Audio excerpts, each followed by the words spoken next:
Once, Elon Musk stated, "I think that Vladimir Putin is significantly richer than me," while quoting Marcus Aurelius, "You are not wealthy unless you can afford a legion." How did Vladimir Putin become powerful and possibly the richest person in the world? How did he end up ruling the biggest country in the world? As we continue, we are going into the story of his rise. Putin, Vladimir Putin, 17 years and the most powerful man in the world. Vladimir Putin's early life unfolded against the backdrop of post-war Leningrad, now known as St. Petersburg, Russia. Born on October 7, 1952, in a modest communal apartment, young Vladimir showed a resilience that would later characterize his political career. Raised in a working-class family, including the scarcity of resources and the enduring impact of World War II. His childhood was marked by a tenacity that manifested in various ways, from his keen interest in sports to his dedication to academic pursuits. Putin's early years shaped the leader he would become. Those who lived with him couldn't have predicted he'd lead the world's largest country. In the early 1970s, Vladimir Putin's path into the world of espionage began to take place. After completing his studies at Leningrad State University, where he specialized in law, Putin caught the attention of Soviet intelligence agencies. The combination of his analytical mind and physical courage made him the ideal candidate for the KGB. Accepted into the ranks of this secretive organization, Putin went through rigorous training, both intellectually and physically, to sharpen his skills in espionage and counterintelligence. His sharp mind and commitment to duty pushed him through the ranks, eventually leading him to serve in East Germany during the tense days of the Cold War. In Russian politics, Vladimir Putin's path to power starts as a story of strategic movements. Beginning in the post-Soviet era, Putin, a former KGB officer, entered politics, initially serving in local government and later becoming the mayor of St. Petersburg. The unexpected resignation of President Boris Yeltsin in 1999 led to Putin's appointment as his successor, surprising many. Putin quickly established his authority, projecting an image of strength and decisiveness that resonated with residents seeking stability. His early presidency was noted by efforts to consolidate power, including centralizing authority and managing the Second Chechen War. Economic reforms and a focus on restoring Russia's global influence solidified Putin's popularity. The narrative includes nationalizing key industries, suppressing opposition voices, and crafting a public persona mixing strength with Russian nostalgia. The 21st century witnessed Putin's sustained dominance, with a brief stint as prime minister during Dmitry Medvedev's presidency. His return to the presidency in 2012 reinforced his hold on power. The story revolves around strategic political maneuvering, charismatic leadership, and a keen understanding of the Russian psyche. Vladimir Putin's path to power is not just a narrative of political acumen, but also reflects the intricate interplay of history, geopolitics, and a nation's aspirations on the global stage. Whether viewed as someone good at planning or as a person who causes disagreements, Putin's path to the top in Russian politics is a story that affects the way the country goes. The first time Putin spoke as Russia's president, he promised to protect things like free speech, press freedom, and property rights. He also said he was committed to democracy. However, pretty much right away, things started going backward for democracy under his leadership. The government took control of independent TV networks and closed down other news sources.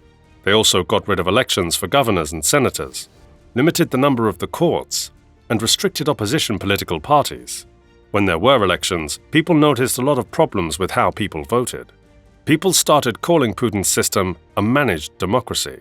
Because the Russian constitution said he couldn't be president for a third term in a row, Putin stepped down in 2008, and close friend Dmitry Medvedev became the president. Tens of thousands packed the streets of Moscow in the biggest anti-government demonstrations Russia has seen for 20 years. They shouted, "Putin is a thief," and "Russia without Putin." Protesters accused Prime Minister Vladimir Putin and his United Russia Party of corruption and rigging parliamentary elections last week. But Putin stayed in charge as the prime minister, making it clear who was really in control. When Medvedev's term ended in 2012, they switched roles, and Putin became president again. He's been in that top job ever since, even signing a law that lets him stay in power until 2036. As you already know, he can't personally be on the Forbes list, because a lot of people could start asking questions. But it is estimated by some sources that his net worth is even more than $200 billion. Putin has a habit of putting his friends and old spy colleagues in important jobs, and some of them became very rich. He's also created a kind of hero image for himself. Some, like a rich guy named Mikhail Khodorkovsky, ended up in jail, while others died. Well, once Russia's richest man, imprisoned Kremlin critic and former oil magnate Mikhail Khodorkovsky was sentenced to 14 years in jail, this on a new conviction of embezzling oil. For example, a journalist named Anna Politkovskaya was shot on Putin's birthday in 2006, and a defector named Alexander Litvinenko was killed in England with a radioactive substance.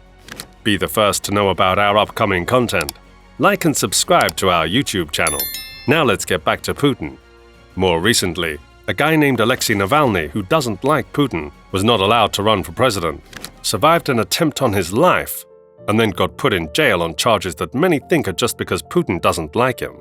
Another important person, Yevgeny Prigozhin, died in a plane crash in 2023 after trying to start a rebellion against Russia's military leaders. Originally, many leaders from Western countries thought highly of Putin. US President George W. Bush, for instance, said he found Putin to be straightforward and trustworthy, even claiming to have a sense of his soul after meeting him. Putin was the first foreign leader to call President Bush after the 9/11 attacks, and although he disagreed with the Iraq War, he supported some aspects of the war on terror. However, Putin's relationship with the West soured, partly due to NATO expansion into 7 Eastern European countries in 2004 and pro-Western revolutions in Georgia and Ukraine. Putin was also displeased with the US pushing for Georgia and Ukraine to join NATO and support an independent Kosovo. By 2007, he accused the United States of exceeding its national boundaries. Over time, Putin started seeing himself as a defender of traditional Russian values, standing up against what he viewed as a hypocritical and morally decadent West. In 2014, amid rising tensions over Ukraine, Russia was kicked out of the group of 8 industrialized nations. During this period, Putin granted asylum to US whistleblower Edward Snowden, and according to US intelligence agencies, he interfered in the 2016 US presidential election by approving a computer hacking operation targeting Hillary Clinton's campaign. While Putin and US President Donald Trump maintained generally friendly relations, the US-Russian relationship hit a low point after Russia invaded Ukraine in 2022. Since then, Russia faced economic sanctions. Ukraine received significant military aid from the West, and US President Joe Biden has criticized Putin, calling him a thug, a murderous dictator, and a war criminal. In the course of his time as leader for more than 20 years, Putin has been using the military in stronger and stronger ways. In the beginning, he stopped a group in Chechnya that wanted to break away from Russia. Then in 2008, he led a short but big invasion of Georgia, making sure Russia controlled some parts that wanted to break away. Starting in 2015, he got involved in the war in Syria, allowing a lot of bombing in the city of Aleppo and sending Russian fighters to different African countries. The longest fight Putin has been a part of happened in Ukraine. In 2014, when people in Ukraine kicked out their leader supported by Russia, Putin took over Crimea, even though it used to belong to Ukraine. He also supported a group in eastern Ukraine that wanted to be separate. Then in 2022, he tried to take over all of Ukraine, but didn't succeed in capturing the capital, Kiev. Many people have died in the heavy fighting.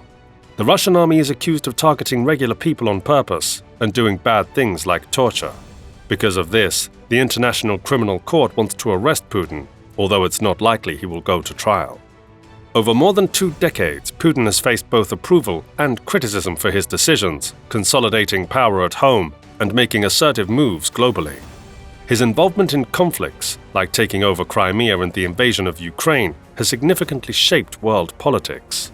The story of his presidency reflects a leader dealing with various challenges and leaving a lasting impact on Russia and its position in the world.